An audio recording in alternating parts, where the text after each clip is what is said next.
Hey, it's Dorleen. Welcome to my channel. Today I'm working on a one-page layout, which will eventually be a two-page layout, but I am making a bunch of base pages, or I have made a bunch of base pages for my nephew's wedding.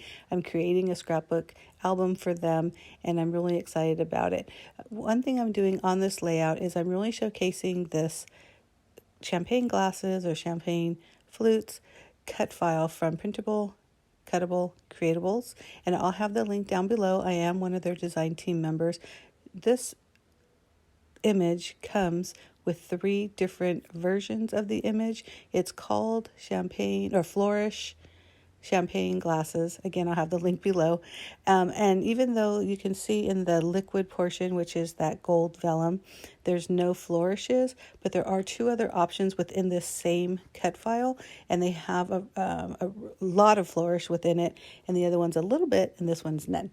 I chose none because I knew I was going to be using this vellum for the champagne portion, and if you've worked with vellum, it can be hard to cut with the Cricut. It's not impossible. I mean, you just change the setting and play with it, but I also only had a little bit of it, and I didn't want to get those really small, intricate cuts for, like I said, the champagne liquid. This is just a embellishment for this page. Now, if I was doing something to really showcase these glasses, then of course I would probably do a little bit more of the flourished ones.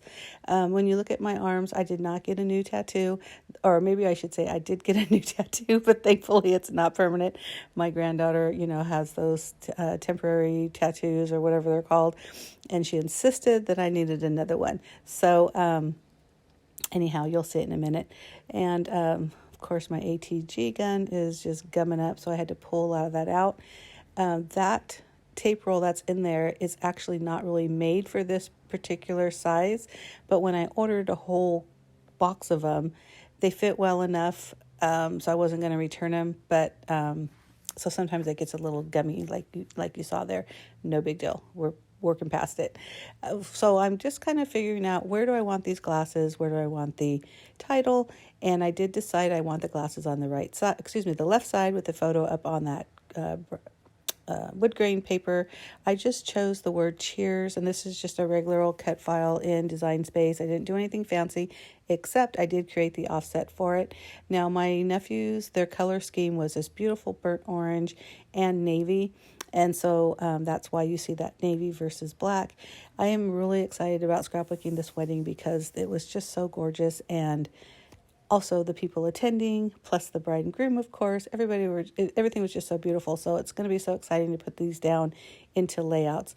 So I decided to add a little strip of washi, and this washi just has gold words that say like love and forever and always and all those other kind of great wedding words. I did add a little bit of liquid adhesive because if you've worked with washi before, you know that it's not really like a very strong tape. It probably would have been fine, but I just thought I wanted to make sure it really did stay adhered to the paper. I just used my ruler to cut off the edge so it was a straight edge, and also to kind of burnish it down a little bit onto that liquid glue. So again, kind of fussing with the placement. I think it's all fine. I'm going to go ahead and adhere it. The vellum is normally very transparent, and it's very hard to decide where you're putting your adhesive. Luckily, this gold one was a little bit more opaque, so I was able to put a little bit more than I probably would have, but I still kind of just kept around the edges because I didn't want it to be completely visible through the vellum because it still is transparent. Let's see, I'm putting my pictures on, and you could tell that this layout is actually pretty simple. I mean, there's not a lot to it, but you know what? That's okay. I really just wanted to showcase the picture of them during the toast, and then of course those beautiful glasses over there on that left side.